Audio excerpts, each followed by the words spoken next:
I'm Kevin Madigan. I'm the front of house engineer for Crosby, Stills and Nash.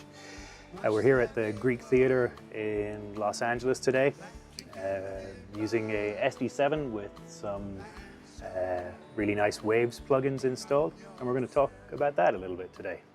Currently I'm working with Crosby, Stills and Nash.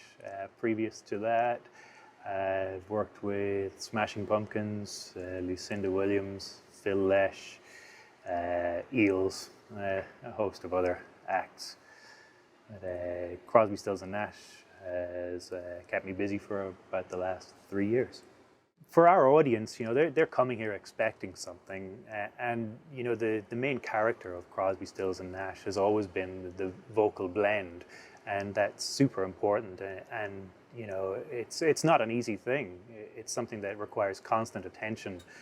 My right hand is probably always on vocal channels and on the three principals, and really that's the baseline for the show, is that vocal balance and blend, and getting that right is the most important thing. It was a very important thing for us with choosing the Digico consoles, and particularly the SD7, to have full redundancy. And you know, it's very important to us that should anything go wrong, that we have a plan to back up on that, and Waves follows on with that. We have dual redundant servers to work with the console in the case that they're ever necessary. Hopefully not, but if so, we're prepared, and we have something to fall back on that's reliable all the time. It gives a great degree of confidence. In the Crosby, Stills, Nash band, of course, we have quite a few guitars. On Stevens Electrics, they're all sent to a stereo bus, and I use a CLA 76 on that. I find that that's kind of cool sound, also gives some really good control. Then on Stevens Acoustics, there's a Puigchild 660.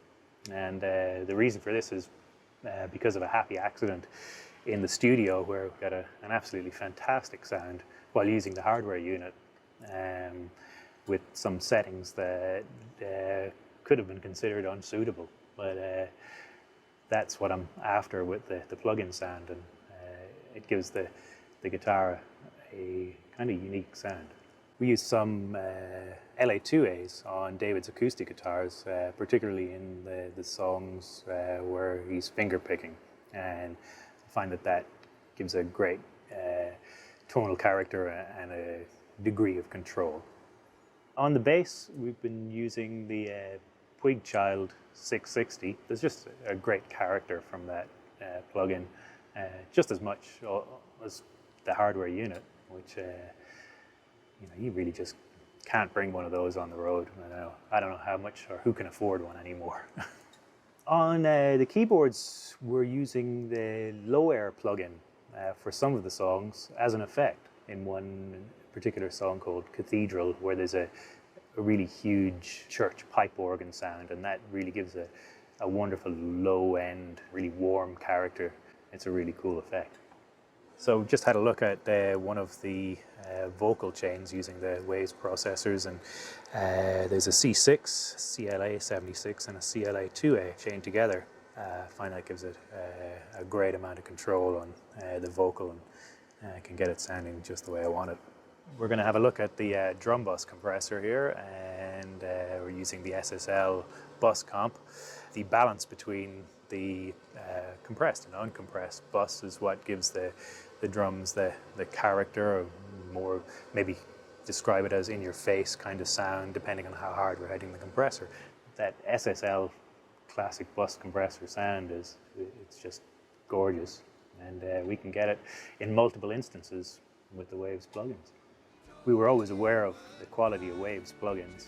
Now it's really well integrated with the SD series, and we really love it.